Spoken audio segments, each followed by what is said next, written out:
But my name is Sam Bakshandapur. I'm the global CEO for Jose Andres Group. Coincidentally, I started my career in New York covering the gaming sector. So I moved from New York to LA with JP Morgan, spent a lot of time in this city. And a lot of what I learned about the food and beverage industry centered around growing up in the boardrooms of Mr. Wynn and MGM and Caesars and their perspective and the lens of how they try to keep the guests on property. And I've applied that. I left after 12 years, and the last 15 years or so have been running hotels, restaurants, and nightclubs. Met Jose when I was CEO of a hospitality company that launched the SLS hotels. And Jose was our executive chef partner, ended up investing in his company. And 5 years ago, the board asked me to come in-house. And the rest is history. Thanks, Sam. Hey, good afternoon, everyone. Tony Mastellone, president for Union Square Events. Started out in this business as a culinarian, working through business dining in hotels, and eventually took this role at Union Square Events, which was founded in 2005 by Danny Meyer. If anyone's familiar with Danny Meyer, Shake Shack fame, if you don't know Union Square Hospitality Group in New York. And we're sort of the agile arm of USHG with a very colorful portfolio of activities. Above and beyond events, we do an awful lot of consulting, private clubs, restaurants, turnaround business, design and concept development. We're in sports and cultural destinations, and in some restaurants and bars, but really excited now to just have entered the premium airline lounge sector, opening up the Delta One Lounge at JFK, which is catering to about 1,700 very, very important guests each and every day. And just enjoying a ride. Great to be here with Sam and Chef by my side. So looking forward to this enlightening chat. Thank you, Tony. Thank you. Good afternoon. My name is Daniel Bausa. I'm the vice president of food and beverage for Playa Hotels and Resorts. Playa Hotels and Resorts is a hotel company, which we have several brands. We have Hyatt Ziva Silara, we have Hiltons, we have Wyndhams. Recently, we will have a second Marriott Luxury Collection. And recently as well, next year, we're going to have the first Kimpton from IAG. We own and operate most of our hotels, and they're all in Mexico, DR, and Jamaica. So I'm a former chef. I always want to be a chef. And I studied in Barcelona with the same school that Jose Andres, so it was good. I did some years with Ritz-Carlton, with Rosewood, with Trump, and then finally, like 6 years ago, I started the all-inclusive, my all-inclusive career until I joined the Playa a year and a half ago. So thank you for inviting me. Glad to be here. It's great to have all three of you. So to me, I think Culinary, the food and beverage, is really the heart of anything in the hospitality. To me, if you think about the food and beverage industry, the culinary industry, that's where memories really happen. People think about that best meal that they had. They talk about, I was able to, I had my anniversary here. I got engaged in this location. So to me, I think this is where it's such a core part of what we do. And sometimes it gets lost, especially when we're trying to expand that customer experience. We oftentimes think about, okay, we're going to do that, and it's an afterthought. However, my students love it. This is many of them is why they want to go into this industry. I want to be in the kitchen. I love being creative, or I like making people smile. So it's a really important part of what I think is of the hospitality industry, especially from the luxury part. So first question to you guys is really about current trends and demographics. What are those key food and beverage trends in the luxury hospitality industry, and how has the industry really adapted to the expectations of diverse and culturally driven markets? Sam, start with you. So I'm going to address it through a slightly different lens. It's something that we're actually actively doing right now, which is how do you address the generational shift that's taking place, where the younger generations, they can sniff out, something that's not authentic like that.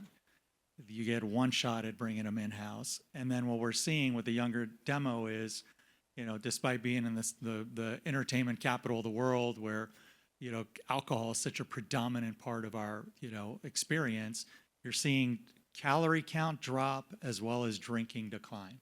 The calorie count drop is with the GLP drugs that are becoming more and more prevalent. we've seen call it 25 to 35% decline. And what people consume, they want to consume real ingredients. They want to know where it's sourced from.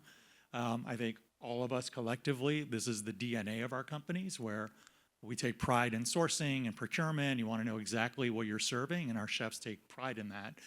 The alcohol side's interesting.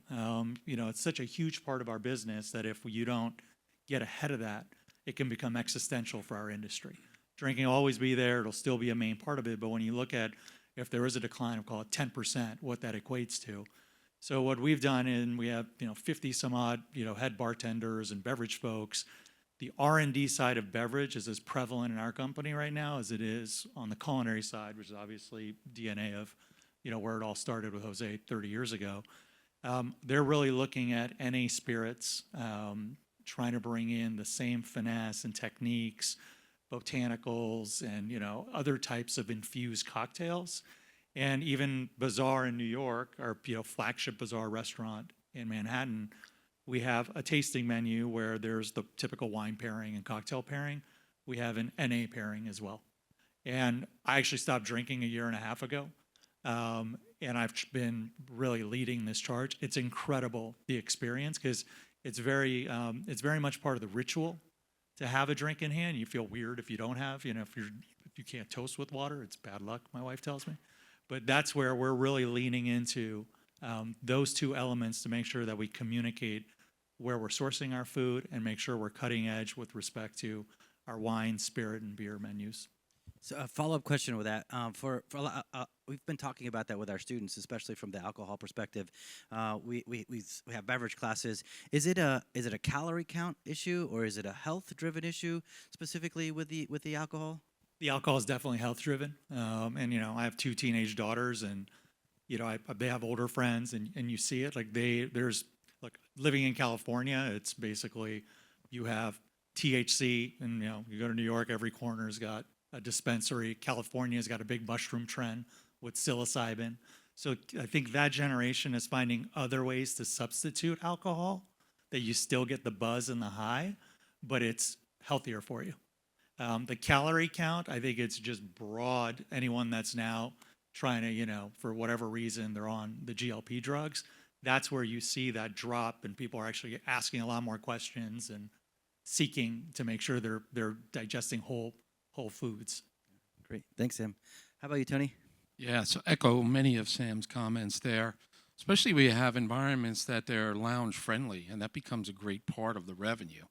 That inclusivity, that special touch, some real creative folks, and aspiration to be on world's top 50 bars, and that list and that talent that draws from there, a really key part for us. I guess on the culinary side, fully agree with ingredients, sourcing, really the storytelling and transparency is key. And I've got a range of sons from 15 to 28 who tear apart labels these days. And you look at some of the companies that are successful now. I mean, one of my favorites was Siete and their chips and what they're doing, and cooked with avocado oil, and how it got your attention. You actually feel different with the product. And so carrying that over to menus and ensuring that you're making that investment. What people thought was good for them prior, they're finding isn't anymore. Social media is putting a bright light on that. And so folks are watching now. They're looking at cancer rates and wellness issues and opportunities to say, hey, how do I take this and have something that's anti-inflammatory, that's better for me? I think the other part that we're seeing trend-wise, which is really impactful on the luxury front, is sort of that guest chef series, something that's exclusive, something that really brings a showcase event that's authentic into a property that'll garner some attention. We've got the privilege of working in a couple of really wide ranges of businesses. I probably have the largest hotel in New York I support. It's Marriott Marquis, 2,000 rooms, 140 million a year in F&B revenue, and the smallest property perhaps in New York out east in Hampton Bays. And the similarities, yet the same expectations and goals in those places to wow the consumer with something that feels curated, something that's authentic and natural and makes them feel cared for at the end of the day. Thank you, Tony. Yeah, I agree with both of you, because at the end of the day, I think today the travelers that go to the luxury hotels, they're looking for specific locations. So you better give them whatever is in the location. No? I mean, if you come to Mexico, you want to eat a very good Mexican cuisine. You know what I mean? So that's important. And the other thing that is very important is the storytelling. No, I mean, somebody that goes to Mexico, they should know that if they eat the honey from the Melipona's bees, they should know that those Melipona bee, one bee does 1 liter of honey a year. So all those stories behind whatever you're serving to your guest, those are that's for me defines a luxury in today's world. So a follow-up question. One of our students asked me this question, kind of thinking about the trends. And you've talked a lot about authenticity and how things need to be authentic. I know that a trend has been about fusion, incorporating foods from different areas together to provide new flavors. One of the things that they asked is said, but that's not authentic. That's not from that region. Is that are we moving away from that? Are we going towards that? I had never thought about that, and just thoughts on fusion or thinking about that from an authenticity standpoint. I mean, for me, fusion, there is a few cuisines that you can put together. The other ones, they don't work. I mean, you can mix Japanese cuisine with Peruvian cuisine for a reason. No, it's a history behind that kind of fusion cuisine. No, but not all the cuisines that you can put together. I mean, I think for me, the quality and the experience for the guests, it has to be the authentic cuisine from where you are. No, if we have a lot of resorts, and of course we don't have all the restaurants, Mexican restaurants, we have Italian restaurants, we have Japanese restaurants. So what we are trying to do in Playa, it's to bring those chefs, then they really lift those cuisines. So chefs from Italy, chefs from France, to be able to provide that kind of cuisine, the authentic cuisine from those countries, no? Yeah, fully agree. And I think the key is there's a space for it if it's done really well. Two of my favorite restaurants, both gone in the city, Asia to Cuba and China Grill. In Asia to Cuba, Jeffrey Churro, and that creativity to bring those two cultures together and just do it incredibly well. And pairing a vibe and experience with it that carried over to the bar. But there's more of that being an exception than the rule at this time. And if your aspirations are, Michelin star and such, that's a tightrope walk in trying to bring those together even more so. But I think a market, if you could do it, and really thread the needle. Yeah, we take a slightly different approach. Fusion's a 4-letter word in our company because of exactly what you said. And I'll give you the example here in Vegas. We have a concept in Cosmo, China Poblano. One window, they're literally rolling fresh tortillas. The other window, they're making dumplings. And it's authentic to like R&D trips to Mexico, China. We really take pride in making sure that the concepts, whether a Chinese Peruvian concept, in New York, our bazaar, it's, where Japan meets Spain, making sure that you're paying homage to the authenticity. But then there's a storytelling that kind of brings it all together and ties it all together, which is part of why they sit side by side, but making sure they're authentic. Awesome, thanks. So something that's near and dear to my heart, workforce development, because that's what I do. Try to make sure that we educate the next generation of students and making sure that they have the skills necessary to be successful in the industry, both from a culinary perspective, from a luxuries perspective, and putting together. And I really have to apologize. We've done a very poor job of that.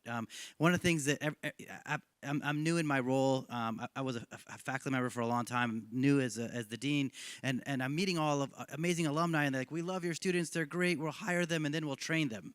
And I'm like, but that's our job. We should be training them. We should be providing that at the university, and then when they're getting out there, then you enhance that part of it. So apologies from that perspective. So what should our students be doing, getting, both from a practical standpoint, but from also a knowledge perspective, before they start going into the luxury and culinary industry? And start with you, Daniel. Yeah, I think it's you have a tough business, because I was a culinary director for one school in Barcelona, and it's not easy. It's not easy because the new generations right now, They have the phone, they look at Gordon Ramsay, they want to be Gordon Ramsay. Or they look at Jose Andres and they want to be Jose Andres, no? And I think that the mission of culinary schools, it's basics. Basics, basics, basics. They need to know how to make a chicken stock before doing phones. Ask Jose Andres to do a chicken stock. You will cry. It's going to be the best chicken stock, chicken soup you ever got in your life.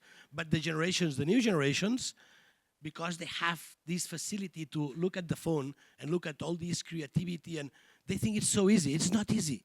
It's very tough. It's really, really tough. And the schools, I think right now, they have to focus on the basics, the techniques. That's the most important thing. Because the rest, it comes. It comes with experience, working with different kind of chefs, in different kind of businesses. You will get your own experience. But schools, basics, please. Thank you. Tony? Instant gratification is a beast, isn't it, to overcome, right? There's patience, right? There's that commitment. You know, agree with everything that Dan said here on the culinary side. I start to look at front of house team, and geez, I mean, this is a problem for all of us. Like, let's face it, especially with growth, to get candidates, qualified candidates, you know, forward who have the mindset for it. And so, the philosophy in our culture is around what we call 51%er.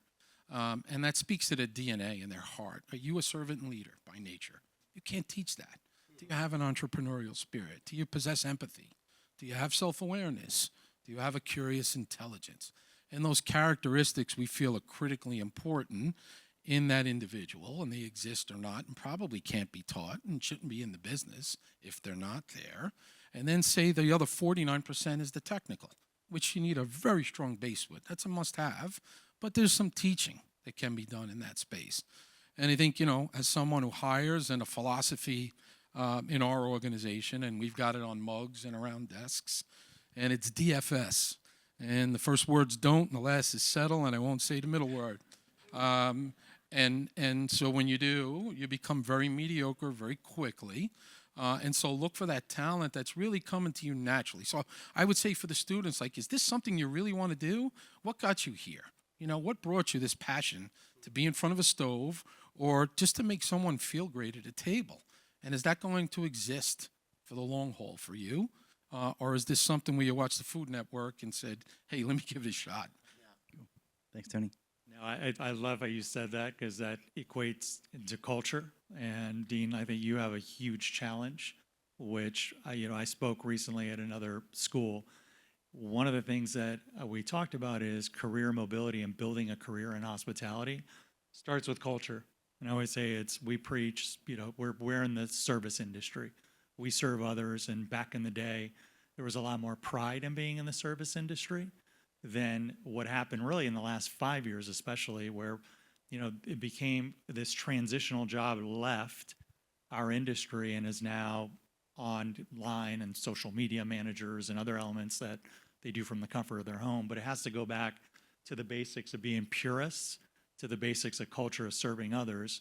But in terms of the school, what I've tried to really show is you can build a career in hospitality where you can start as a chef. Like one of our senior IT guys, he was a chef, I joke around, I'm like, you traded the apron for computer cords? I'm like, I don't know why you'd ever do that, but there was a path, and he's been with us for 15 years. And we talk about the food runner, the dishwasher, the server, who are now regional managers. They've gone from city to city. They've gone from different restaurant to different restaurant. That's where people can get excited, where once upon a time you graduate CIA, and if you're a GM, that's the pinnacle. And now you can become the CEO of a public company. And in our industry, that career path and mobility coupled with culture is what we really try to encourage and show when it comes to recruiting. And then it's all mission driven ultimately, where you take pride in what the company stands for to recruit and retain. Yeah. Great. Yeah. Talking about your employee that went from cooking to working with technology, I try to share with my students that you need to experience everything. You never know where you're going to have this experience, and especially at a young age, that if you have an opportunity to do something, do it. And thinking outside of the box. It could be studying abroad. It could be taking a workshop or going and shadowing somebody because the days of you're going to be in the same job for 40 years doesn't happen, especially in our industry, unless you want to be stagnant, and which most of us don't. So I love that. So you talked a little bit about the alcohol and the calorie count. So shifting to health and wellness and sustainability, how do you integrate wellness-focused, sustainable practices into the culinary offerings with align with that modern traveler? So thinking about that, so very much what you talked about. So are there any other aspects of that? Yeah, we try to do it with intentionality, and what I've really tried to do the last 5 years, I'm like, we can't be all things to all people. And any issue that hits sustainability, people look to, guys like us and say, what are you doing about it? And there was a situation we had recently with clean cooking. And, the city asked me in the media's interview and saying, what's your stance? I said, I don't know. I don't have one because I'm not smart enough to speak intelligently about whether this works or doesn't work. The area we've really honed in on is through sustainability as food waste. And that's something where we have a team that's focused on evaluating. We have an institute at GW that studies all the various elements of sustainability, but food waste, we're soon announcing a partnership with Copia and really trying to have a KPI for our teams to measure how much food waste and then ultimately make sure that we minimize that, hold them accountable to that. I was in Mercado in New York. We were just chatting about that a few weeks back, right before Thanksgiving. And our chef brought out the lubia and the sea bass. And he goes, I don't eat any dairy. And he pours this beautiful, rich, creamy sauce. And he's like, it's not dairy. And he tells me, he goes, look, the sauce, and I'll butcher it, you guys can fill in the blanks, took the bones, made the broth, then purified basically all the fish, created this sauce, and then the fish was to die for. And it was essentially zero waste. Then he brought out 3 dishes. It was gazpacho, it was pan con tomate, and there was one other that had the hearts of the tomatoes. Zero waste of the tomato, every element of it. So they're really making a concerted effort, being intentional on food waste, to try to minimize the amount of waste that happens by creating dishes, creating recipes that utilizes as much, if not all, the ingredients. That's awesome. Cool. Thanks. Awesome. I get to eat it all. And they'll look to get you at every turn. Like, it doesn't matter if you've got an incredible meal, best-in-class hospitality. Someone's looking for something. So the story's got to be very interconnected and everyone doing their part. And strange things are happening in the city now. They're more worried about, coal and fire-burning ovens at this point than some really other more pressing issues, if you will. Taking a crack at the wellness piece, I think I saw a study from Hilton where 54% of travelers found that snacking was a critical component to their dining experience, right? And you're like, okay, wow, and you get it. When you're in all-day events like this, be it a conference, or bleisure, if you will, and was it homie yesterday had said, I don't want to eat a celery stick? All right, fair enough. But some creativity in that space. A lot of buzz about the Tom Brady diet, right? And again, anti-inflammatories, things that aren't going to make you feel like hell when you're done. I think this hotel's done a pretty good job with it. I look at some of the spaces and the thoughtfulness of what's going out there, and you can indulge in some wonderful pastries, some overnight oats that are zhuzhed up and so on and so forth, and having those available to the guests. But I think what's really important for that luxury traveler is collecting those dots, understanding what they want, not just having a peanut butter spread that doesn't work for everybody. Needs to be some personalization. Like, what's important to you from a wellness perspective? Because everyone's groove is a bit different. And, solid all the way around. Is anyone here from the hotel? Why is there no coffee machine in the room? Why can we not get a That's wake up and get a cup of coffee? crazy. It's a solid 9.5 here. Michael and I share the C for that. But yeah, go ahead, Chef. Yeah, I got the same impression when I arrived and he said, where is my coffee machine? There is no coffee machine. Yeah, and another thing, I think it's very important, at least in the all-inclusive world, where the waste it's critical, no? Controlling the waste it's the key of success of all-inclusive, no? So what our plan, our strategy for next year, it's tried as well to teach our guests And how we want to do that? Through the menus, no? Through the menus, you can put QR codes, so you can put messages in there. I mean, the menus are done by our chefs where you can have an appetizer, a main course, and dessert, and you will be satisfied, you know what I mean? Because some of our guests in all-inclusive, depending on which brands, they're a little bit abusive, you know what I mean? Because they don't care, because it's already paid for it, no? So that's what we want to do next year, no? And another thing that I think it's related to the first question, it's to be local, no? Source locally, even though sometimes it's difficult because you source locally and then they don't have enough volume for you to provide those products to the guests, no? So it's a very important thing that we have to still work on it, at least in our hotels. Great. So a controversial subject, at least in my opinion, is technology and the culinary industry, and especially with luxury. I was having a debate with my chef, one of my chefs, and he's like, take all the technology. I don't want any new technology. We actually had some robots that we were showing off. He's like, oh, they're stealing jobs. I don't want any technology. And I'm like, sure, I'll take your convy oven away. He's like, no, I like that one. And Give so me the rational, no? so it's like some technology is good, and it's like, but it's used because you're used to it. You grew up doing it, having ovens and having this technology to help us with our food. But now this new technology coming in, they're like, this taking jobs, or it's not authentic. Or so, what's your take on technology and how that's kind of revolutionizing the culinary industry, and what's good, what's bad, where are we going, and how are we incorporating it? From a cost perspective, I was just in Macau, and I saw this machine that was cracking eggs, and it's saving, so it's real fresh eggs, and they're cracking and making it, and it's pretty amazing. And I remember one of the first starts that I ever did, I peeled 1,000 potatoes. That's one of the first things that I did. Now there's a thing to peel potatoes. I don't have to worry about that, which is great, saving labor. So technology and luxury in the culinary industry.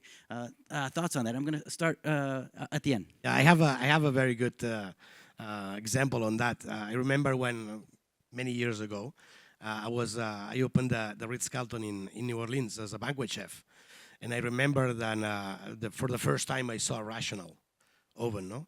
And by that time it was Peter Schock, he was the corporate chef. And I remember that he came to me and he was talking to me about this rational oven. And the rational oven, you have to use it because that's everything for you. And I was very skeptical. I said, what is an oven? I mean, I was using the oven like a regular oven, no? Not as a rational, no? And he was, sometimes he was very mad at me, but anyway. So, and then when I end up working at the World Trade Center in Barcelona, we got a very large area to do big functions, but there was no kitchen. It was no banquet kitchen. It was 2 rational ovens. So then I learned how to use the rational ovens. I think technology in a culinary world today, it's amazing. I mean, and every day it's something else coming into the market, no? I think that the idea is to make sure everybody knows how to use it, or the chefs know how to use this technology. Because sometimes, like when I was in New Orleans, I was scared to use the rational oven until I really needed it in the other hotel, no? So, but I think it's great to have technology. And we should be more knowledgeable about what is in the market right now. Yeah, it's a fascinating topic, right? And you see the videos on some of the robotics and that work, and I'd like to see, down the road how it all panned out. I can't say I think it's going to replace folks in the more important positions there. From an equipment perspective, Chef brings out a great point there. And sometimes you're kind of forced into a box where you've got to create magic in an environment that you can't build out black iron duct. They need to use something electric and with less venting needs in order to make it work. There's some great equipment on the market that could support that. I think on the back end side, and I start to look at, innovation and creativity, a couple of components and partners that we work with in our sectors. One of them does a firmographic demographic study of a market to let you know what's available there by way of cuisines. Who lives there? Where do they work? What's their income? What do they like to dine on? What's missing? To create more predictability. I think that type of technology is getting better and better. to ensure someone that's making a huge investment is not doing something that's duplicative in nature or not wanted. And then the other one we've used recently is through AI and working on a project with a partner in the entertainment industry that wants to create these experiential centers off their programming. And so using a platform that helped us develop the consumer tied to the programming, pretty interesting stuff. Here's Ted, he's 23, he's a bit of a nerd. Here's what he would like to dine on, and take you to a certain point where there are dishes and beverages created for this consumer to provide this enlightenment, as opposed to, a lot of folks getting together. We heard about, creativity by committee, and what did it say? Turn like a Maserati into a camel. But give you some predictability and say, you know what, we could stand behind this. I think that part of it's fascinating and what that could do for us with future builds and such. Great. Thanks, Tony. Yeah, real quick, I think the back of house automation is something we're observing, but not really actively pursuing it. I think the quick serve fast casual industry is really trying to become fully automated. They're well ahead of the curve from where fine dining is, similar to what you were just talking about. Front of house technology, I think, is from 25 years ago to today, it's night and day. Whether it's labor management, our procurement systems, point of sale systems, the CRM on yes data, to the point that it gets a little creepy. That I'm like, I don't want you to know this much about me. But I think there's a lot more front of house technology that is helping us be more intelligent and efficient with the way the front of house execution is. I think trend-wise, one of the areas that will be interesting to see is dynamic pricing is something that we've explored. AI is something we've explored very closely with respect to our pricing and how that happens. I don't think the sector is ready, just like the U.S. isn't ready for no tipping, not to be pour, salt on the wound, but it's like I think there's elements that frankly will come. Not sure it's today or 5 years from now, but these are things we're just constantly evaluating and exploring. Do you think that back of the house or the luxury part will start to catch up with that, the fast casual with respect to technology, or is it going to still, or not really? Is that not the focus, or not going to be what? I thought it was said so perfectly. It really is all about adoption. Okay. At the end of the day, chefs are very prideful.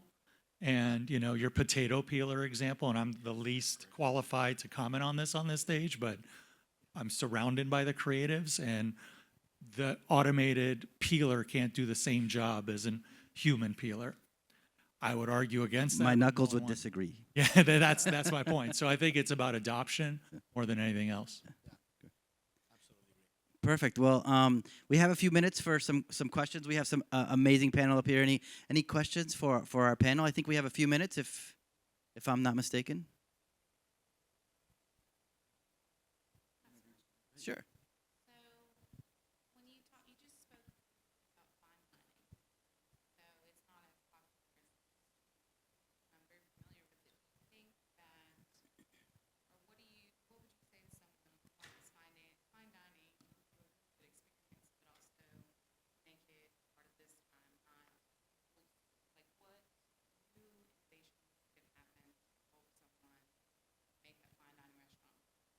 It's a very intelligent question you're asking, because that's literally what I spend most of my time.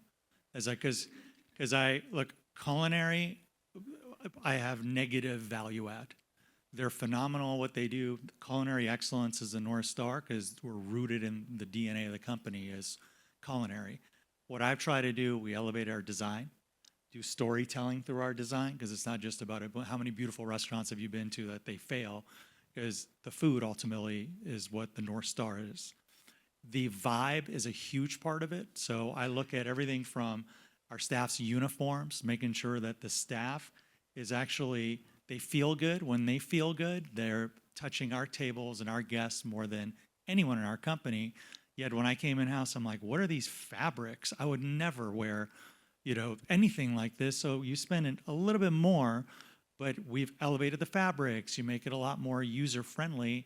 And then we have style guides. So, I can't tell you how many staff members have come up and they're like, we've never felt so glamorous. Because for the first time I brought a friend of mine, she's a fashion stylist. I'm like, very basic, but just style properly. A, it looks good for the guests. B, it makes them feel good about themselves. Music. The music at 5 o'clock should feel a heck of a lot different than it does at 9 o'clock, 10 o'clock. So the vibrations, like where are we at 5, 6 o'clock, and how does it crescendo by the end of the night to keep you there longer, keep you more engaged? These are the elements that I think with fine dining, you're right, it's not white linen tablecloth, with appetizer, entree, dessert, and I go back to my childhood being bored, like I can't wait to get out of here. And that's where I think experiential, the aspirational element, it's like, what are they eating? Tableside service, where it can be little things, but you're like, oh, next time I come, we're shared experiences. So you come in, there's the handful of items that are safe. And I know I always love these dishes, but when it's small shared plates, you take risks. And it's like, you know what? I'm going to take a couple of risks and order a couple of dishes I usually wouldn't because I have enough food on the table. These are I think all these elements, and then ultimately it comes down to the service side, making sure that your staff is respectful. I love your 51%. It's like if they feel it innately on the inside and they believe that I'm here to provide a memory for you, that smile, that service element kind of puts you over the top. You have to think of all these elements for the modern fine dining experience to hit the mark. Otherwise, there's way too much competition, right next door who's dominating that'll take the business away. So we really do focus on all that. Any follow-up for that? Yeah, like so well stated, Sam, right? And I think the one word that comes to mind for me is approachable. That it's there, the culinary wizardry's there, but there's enough recognizable items on the menu. Doesn't make you feel uncomfortable walking in the door with whoever your guest is. Like, not everyone's food curious to that degree. Are they going to feel uncomfortable with this menu? They're going to have a hard time choosing something, right? And some places can do it really, really well to where it feels special, right? But you could still have a Michelin star experience because you feel like the team is on your side. They're caring for you. The food's been cared for. You feel comfortable enough. There's enough relative value for what you're doing. I look at one of our restaurants in the city at MoMA, and it's called a Modern. And it's 2 Michelin star, a decade plus. And there's 3 experiences in there. And it's got the fine dining component in the main dining room with a significantly deep tasting menu, which isn't for everybody. But you could get over to the bar room, and the bar room has that same elegance and this great New York vibe. But there's a silent bucket of chicken on the champagne menu that's pretty kitschy and fun and can make you feel comfortable in this really elegant space. And if you want to go off the grid, there's the kitchen table with 2 seats. That's it. 2 bookings twice a night. And so that multitude of experiences can fit the consumer in each different way. And that's, for me, that really threads the needle and could create it. Well, we're out of time. Thank you so much. Amazing. Thank you, Daniel. Thank you, Tony. Thank you, Sam. It's amazing. They'll be around, so if you want to ask some more questions, we'll get to the next session. Thanks. Thank you.